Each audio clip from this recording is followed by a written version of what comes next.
Hi, everyone. Happy President's Day. I'm Miss Katie from Rockland Public Library, and today we're going to be reading Grace for President. Grace for President is by DiPucchio and illustrated by LeUyen Pham. Let's see what happens in Grace for President. You can see some portraits of our past presidents here.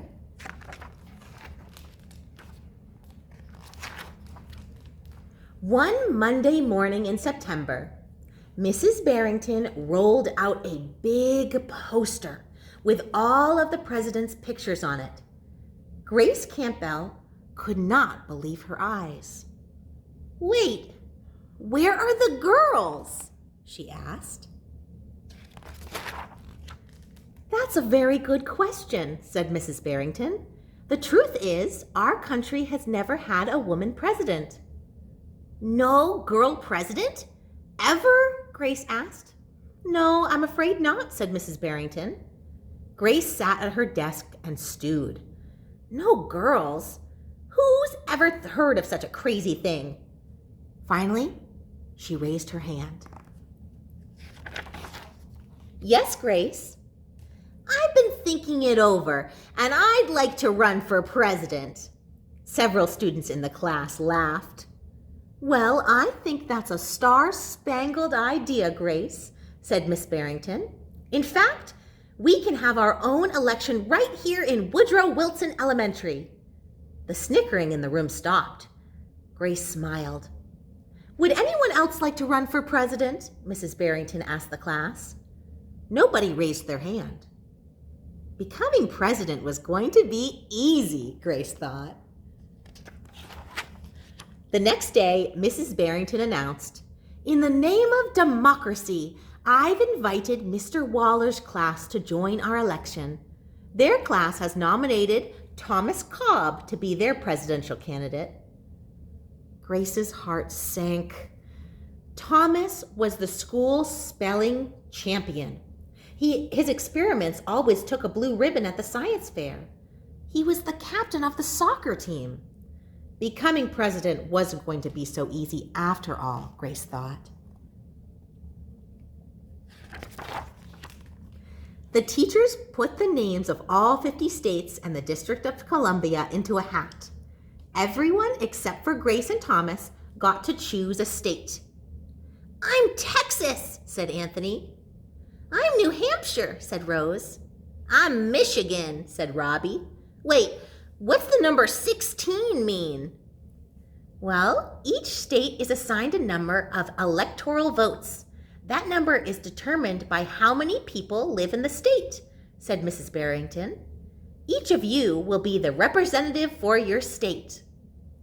"Altogether, our country has 538 electoral votes," Mr. Waller explained. "On election day, the candidate who receives 270 electoral votes or more wins the election." "Why 270? asked Rose. "That's more than half of the electoral votes," said Mr. Waller. Becoming president really wasn't going to be easy, Grace thought. Grace came up with a campaign slogan. "Make history. Vote Grace Campbell for president." Thomas came up with his own campaign slogan. "Vote for Thomas Cobb, the best man for the job." Grace listened to what issues were important to the students, and she made a list of campaign promises. A peaceful school, no bullies. A cleaner school, no littering. Better hot lunches, no more fish sticks, tacos. Thomas made a list of promises too. Free tutoring, free soccer lessons, and fish tacos every day. Grace made campaign posters and buttons. Thomas made posters and buttons too. Each week, the teachers set aside time for the candidates to meet with their constituents. See Grace giving speeches? Make history, vote Grace for president. Polls were taken, voters were making their decisions. Thomas for president. Grace continued to campaign. At recess, she gave speeches. During lunch, she handed out free cupcakes. And after school, she held rallies. Meanwhile, Thomas wasn't worried.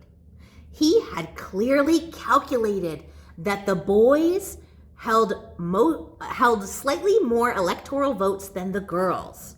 At recess, Thomas studied his spelling words. During lunch, he worked on his latest science experiments. After school, he played soccer. Even before the election, Grace made good on her promises. She joined the safety squad. She organized a school beautification committee. That means cleaning up the school and helping it stay clean and nice. And she volunteered her time at the school cafeteria. See, here she is. She helped out in the cafeteria. Whew, she looks tired. In early November, Woodrow Wilson Elementary hosted a special Election Day assembly. Grace and Thomas took their places on stage at the school as the school band began to play. Henry was the first representative to approach the microphone. The Yellowhammer State of Alabama casts its 9 electoral votes for Thomas Cobb. Fletcher said, the last frontier state of Alaska casts its 3 votes for the best man for the job, Thomas Cobb. And Hannah called out, the Grand Canyon state of Arizona casts its 11 electoral votes for Grace Campbell. And so it went. State after state after state cast their electoral votes. The scoreboard in the gymnasium kept track of the totals. Here's the totals adding up. Here they go. The voting demonstration was quickly coming to an end. Clara approached the podium. The Badger State of Wisconsin casts its 10 votes for my best friend, Grace Campbell. Grace looked at the scoreboard. Thomas had 268 votes. She had 267 votes. One less. There was only one state still unaccounted for. Wyoming. Here comes Wyoming. Thomas grinned. Grace felt sick. Sam walked up to the microphone. He looked at Thomas. He looked at Grace. He looked down at Grace's handmade flag. Sam didn't say a word. Psst. What are you waiting for? Thomas whispered. The band stopped playing. All eyes were on Wyoming. Finally, Sam cleared his throat. The Equality State of Wyoming casts its 3 electoral votes for...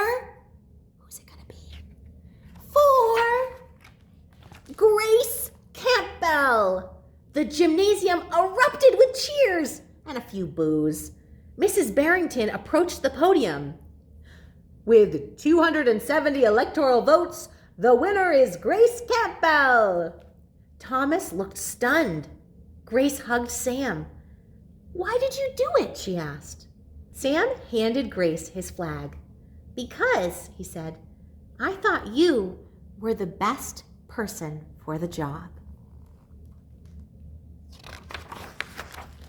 The following week, students in Mrs. Barrington's class were preparing for their career day presentations. Grace volunteered to go first. She stood in front of the room and glanced at the poster still hanging on the wall. My name is Grace Campbell, and when I grow up, I'm going to be President of the United States. This time, nobody laughed. Everybody believed she would. The end. And you can see here in the future, she's being sworn in as president. Great listening, everyone. Now, this book briefly touched upon the Electoral College. I won't get too much into it, but I would recommend checking this book out if you want to teach your kiddos at home about it, because the author does talk more about the Electoral College and all the complicated ways that it works. So I hope you all have the most wonderful day. Have a great President's Day. And don't forget, we can work toward any goal, even being the president. Have a wonderful week, and I'll see you all soon. Bye-bye.